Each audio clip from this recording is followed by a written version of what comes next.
The video and the pictures that we're seeing from just south of San Diego is not an argument for building a wall and securing this border. I don't know what is, because this is, to me, an attempted invasion of our sovereignty. This is tantamount to an act of war. And so where is the Congress on this? We know where the president stands, but where is the Congress? Oh, I know where they are. They're talking about tax credits for renewable energy. We're not going to have to worry about renewable energy in this country if this continues.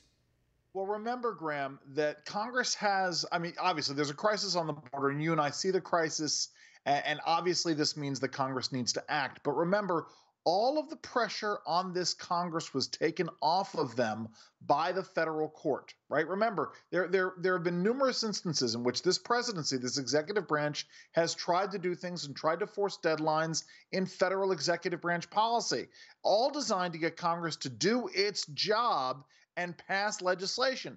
But then you have these liberal courts, especially out in California in the Ninth Circuit, issuing injunctions, upholding injunctions, basically saying, no, Congress, you don't need to act. The Trump administration is just wrong. Is just wrong. We're gonna uphold Obama-era executive branch policy. And to be really clear here, as you talk about this, and we go through the, some folks will call it a semantics debate. It's really not a semantics debate over whether or not this is an invading army. Let's be really clear. This is a military-style tactic. You hold a diversion over here. You get the border guards, the Customs and Border Patrol, you get them engaged over here with the guys who are actually threatening them. And while they're focused here, you run a lot of people in through holes in the wall over here. That is a classic military-style siege tactic in order to gain access to a secure location that is heavily defended. I don't know. What do you call it? What do you call it when somebody approaches a border such as ours, waving a flag that is not the flag of that country, of the border you're trying to breach, and you are attacking the agents whose sworn duty is to protect that country? It sure looks like an invasion to me. This is why I'm saying that it's no longer an argument about semantics. Right, because yeah, the reality but your point about the courts is crucial here. But I don't look at it like it took the pressure off of Congress. I look at it exactly the opposite. I think it's the pressure on Congress. They have to slap down these courts and produce legislation that shuts these lawyers who are dressed in black robes down.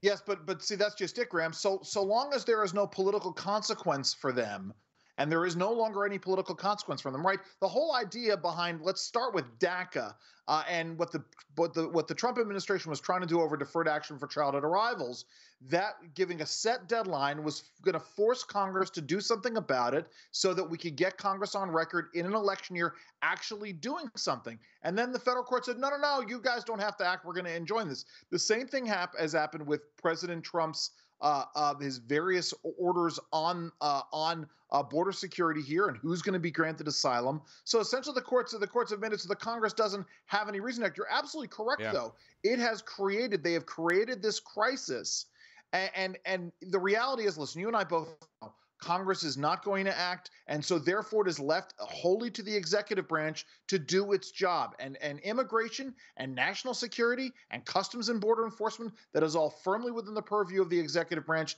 They absolutely are within their power to do what they need to do to make sure that these incursions stop. Right. They need to execute the laws passed by the Article 1 branch, though. And if Article 1 is sitting on its hands, then Article 2 can only do so much. This is constitutional malpractice being committed by the United States Congress. The president is really doing all he can. It's also mainstream media malpractice. There is so much selective reporting from the mainstream media emanating out to much of America right now. You know, these agents were struck by rocks and or projectiles. Their lives are on the line. More than 40, we heard 42, more than 40 illegals arrested for violating the border.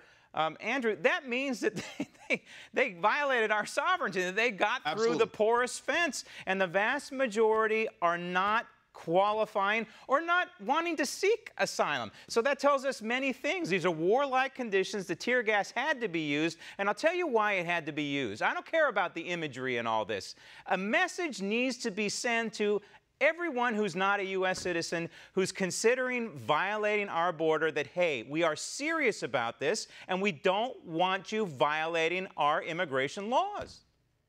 Let's be really clear here. the folks who are engaging in the diversionary tactics are most likely not interested in coming into America as immigrants. What they are doing is they are or acting in an army as an army would do to divert the national security apparatus of this government towards them in order to allow these other people to gain access. And let's remember, right, Graham, this is not the first time the media has ignored armed incursions. Want to see more videos like this? Click on the link below and subscribe to One America News on YouTube, and call your cable provider and kindly demand that One America News is added to your lineup.